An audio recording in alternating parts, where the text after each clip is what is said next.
ناظرین، کیا اسٹرابیری اسلام میں حرام ہے؟ ناظرین، اسٹرابیری کے بارے میں مختلف سوالات گردش کرتے رہتے ہیں کہ کیا اسٹرابیری کھانا حرام ہے؟ کیا اسٹرابیری جہنم کا پھل ہے؟ اور کیا زقوم اسٹرابیری کو ہی کہا جاتا ہے؟ اگر آپ کے ذہن میں ایسے سوالات موجود ہیں تو آپ نے میری باتوں کو لازماً سننا ہے، کیونکہ ہم آپ کو اسٹرابیری کے بارے میں ایسے حقائق کے حوالے سے آگاہ کرنے والے ہیں جن کے جاننے کے لیے ہر کسی کے لیے یہ بات ضروری ہے کہ وہ اس کو جانے اور سمجھے۔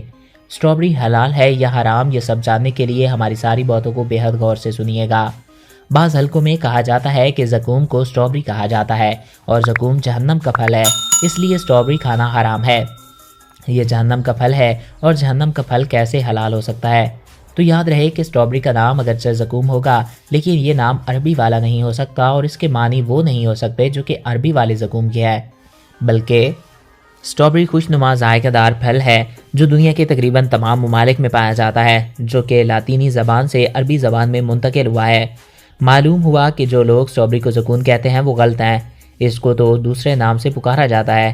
تو جو لوگ اسے زقوم کہتے ہیں وہ کسی اور زبان کا لفظ ہو سکتا ہے لیکن عربی کا نہیں ہے، لہٰذا اس کا جہنم کا پھل ہونا کسی بھی شرعی اور لغوی دلیل سے ثابت نہیں ہوتا، اس لیے اس کا کھانا بلا شبہ جائز اور حلال ہے۔ اور باقی رہی جہنمیوں کی غذا کے بارے میں، تو اس کے بارے میں آتا ہے کہ ان کی غذا زقوم کا درخت ہوگا۔ زقوم میں خاردار، کڑوا اور زہریلا پودا ہے جسے اردو لغات میں تھوڑ میں لکھا جاتا ہے۔ اسٹرابیری اور زقوم دونوں الگ الگ نام ہیں، اسٹرابیری کو زقوم قرار دینا درست نہیں ہے۔ اردو لغات میں زقوم کو مختلف معنی ملتے ہیں، جن میں چند یہ ہیں: ایک قسم کا خاردار پودا، ایک درخت جس کا پھل دوزخیوں کو کھانے کو ملے گا جو خاردار، کڑوا اور زہریلا ہوتا ہے۔ دوزخ کا ایک درخت ہے جسے دوزخی اپنی خوراک کا حصہ بنائیں گے، زہریلی غذا۔ یاد رہے کہ یہ پودا خاردار ہے۔ ایک اور بات یہ بھی ہے کہ وہ بتاتے چلیں کہ تھوڑ جس کا پھل کڑوا ہوتا ہے اس کا نام زقوم بھی ہے، لیکن اس کے باوجود بھی اس پھل کو حرام ہونے کی بھی کوئی دلیل موجود نہیں۔ جو کہ اسٹرابیری میٹھا اور مزیدار پھل ہے تو اس کی کوئی دلیل نہیں کہ یہ زقوم ہے، تو یہ کیسے حرام ہو سکتا ہے؟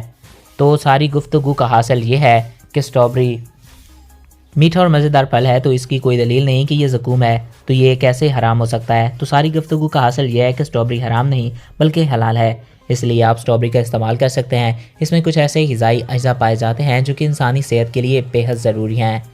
تو دوستوں، امید ہے آپ کو ہمارا آج کا ویڈیو پسند آیا ہوگا۔ اگر آپ کو ہمارا آج کا ویڈیو پسند آیا اور آپ کی معلومات میں اضافہ ہوا ہے تو ہمارے اس یوٹیوب چینل کو سبسکرائب کریں اور ساتھ ہی بیل کے آئیکن کو پریس کریں تاکہ نئی آنے والی ہر ویڈیو بر وقت اور بآسانی آپ تک پہنچتی رہا کریں۔ اور اگر آپ کسی بھی ٹاپک پہ ویڈیو دیکھنا چاہتے ہیں تو کمنٹ باکس میں اپنی رائے سے آگاہ کر سکتے ہیں۔ ایک نئے دلچسپ اور ایسے ہی حیرت انگیز ویڈیو میں پھر ملیں گے۔ اپنے پیاروں کا خیال رکھیے گا۔ Thanks for watching. اللہ حافظ۔